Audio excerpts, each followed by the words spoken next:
ದರ್ಶನ್ ಅವರ bale application supreme ಕೋರ್ಟ್ನಲ್ಲಿ ಅವ್ರದ್ದು ರದ್ದಾಗಿದೆ. ಅವ್ರನ್ನ ಅರೆಸ್ಟ್ ಮಾಡಬೇಕಂತ ಆರ್ಡರ್ ಆಗಿದೆ. ಇದು ನಮಗೆ ನ್ಯಾಯದ ಬಗ್ಗೆ ಇನ್ನೂ ಹೆಚ್ಚಿನ ಒಂದು ನಂಬಿಕೆ ಅದೆಲ್ಲ ಬಂದಿದೆ. ಹೈಕೋರ್ಟ್ನಾಗ ಅವ್ರಿಗೆ ಬೇಲ್ ಸಿಕ್ಕಾಗ ನಮಗೆ ಸ್ವಲ್ಪ ಆತಂಕ ಆಗಿತ್ತು.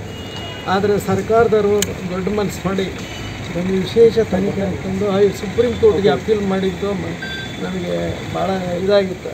ಅದರಂತೆ ನ್ಯಾಯವಾದಿಗಳ ಒಂದು ತೀರ್ಮಾನ ನ್ಯಾಯಮೂರ್ತಿಗಳು ಇವತ್ತು ಆ ಬೇಲ್ ರದ್ದು ಮಾಡಿದ್ದಾರೆ. ಅದಕ್ಕೆ ನಾನು ಇಡೀ ಕರ್ನಾಟಕದಲ್ಲಿ ತಿಳಿದುಕೊಂಡ್ರೆ ಯಾವುದೇ ಅಪರಾಧಿ ತಕ್ಷಣಕ್ಕೆ ಸಾಧ್ಯ ಇಲ್ಲ ಅನ್ನೋ ಒಂದು ಹೈಕೋರ್ಟ್ ಸುಪ್ರೀಂ ಕೋರ್ಟು ಎಲ್ಲರಿಗೂ ತಿಳಿಸ್ಕೊಟ್ಟಂಗಾಗಿದೆ. ಇದರಿಂದ ನಮಗೆ ಒಂದು ರೀತಿ ಸಮಾಧಾನ ಇದೆ. ಸರ್ಕಾರದ ಬಗ್ಗೆ ಮತ್ತು ನ್ಯಾಯದ ಬಗ್ಗೆ ನಮಗೆ ಹೆಚ್ಚಿನ ಇನ್ನೂ ನಂಬಿಕೆ ವಿಶ್ವಾಸ ಹುಟ್ಟಿದೆ. ಮುಂದೆ ಇನ್ನೂ ಕೂಡ ಈ ಕೇಸ್ನಲ್ಲಿ ನಮ್ಮ ನ್ಯಾಯ ಸಿಗುತ್ತೆ, ಅಪರಾಧಗಳಿಗೆ ಶಿಕ್ಷೆ ಆಗುತ್ತೆ ಅಂತ ನಂಬಿಕೆ ಇದೆ. ಅದರಿಂದ ನಮಗೆ ಇನ್ನೊಂದೇನು ನೋವು ಅಂದರೆ ನಾವು ಸರ್ಕಾರಕ್ಕೆ ನಮ್ಮ ಸದ್ಯ ನೌಕರಿ ಬಗ್ಗೆ ಕೇಳಿ ಅವರು ಕಾನೂನಲ್ಲಿ ಅವಕಾಶ ಇಲ್ಲ ಆದರೂ ಮತ್ತೆ ಇದೀಗ ಒಂದು ಕೇಸನ್ನು ಪರಿಗಣಿಸಿದ್ರು ಕೂಡ ಅಭಿವೃದ್ಧಿ ಕೂಡ ಆಗಿಲ್ಲ. ಆ ಒಂದು ನೋವು ನಮಗೆ ಪರಿಣಾಮದ ಬಗ್ಗೆ ನಮಗೆ ಭಾಳಷ್ಟು ಈ ಥರ ಮನೆ ವಲಯದಲ್ಲಿ ಕಿರಿಕಿರಿ ಇದೆ, ಆತಂಕ ಇದೆ. ಅದನ್ನೇನಾರು ಮಾಡಿ ಸರ್ಕಾರ ಒಂದು ಪರಿಹಾರ ಮಾಡಬೇಕು. ಈ ಕೆಳಗಡೆ ಕೋರ್ಟ್ಗಳಲ್ಲಿ ಕೇಸ್ಗಳಲ್ಲೂ ಸ್ವಲ್ಪ ತೀವ್ರವಾಗಿ ನಡೆಸೋಂಥ ವ್ಯವಸ್ಥೆ ಮಾಡಬೇಕು. ಯಾಕಂದರೆ 1 ವರ್ಷ ಆದಮೇಲೆ ಇನ್ನೂ ಕೂಡ ಸುಪ್ರೀಂ ಕೋರ್ಟ್ ಆದೇಶ ಮಾಡಿತ್ತು. ಸುಪ್ರೀಂ ಕೋರ್ಟ್ ಅದು ಆದೇಶ ಆಗಿದೆ ಅಂತ ನಮ್ಗೆ ಮಾಹಿತಿ ಇಲ್ಲ.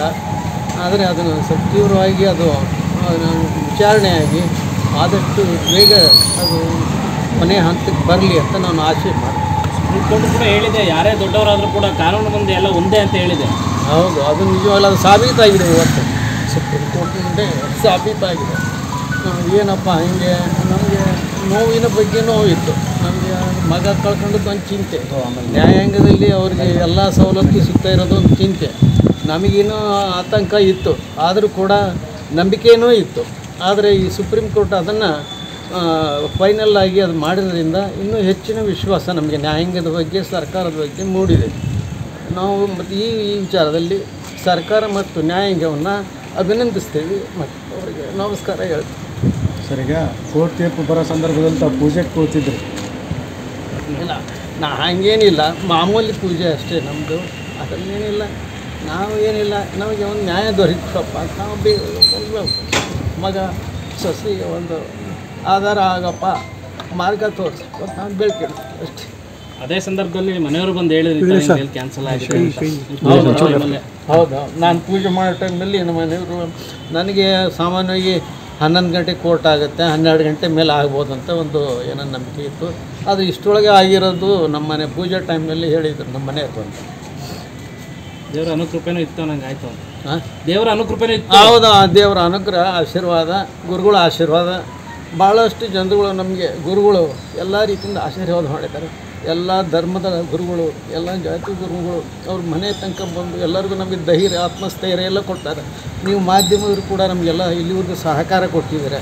ಆ ಬಗ್ಗೆ ನಾವು ಎಲ್ಲ ಮಾಧ್ಯಮ ಟಿ ವಿಯವರಿಗೂ, ಪ್ರೆಸ್ನರಿಗೂ, ಪೇಪರ್ನರಿಗೂ ಎಲ್ಲರೂ ಕೂಡ ಧನ್ಯವಾದ ಹೇಳ್ತೀವಿ.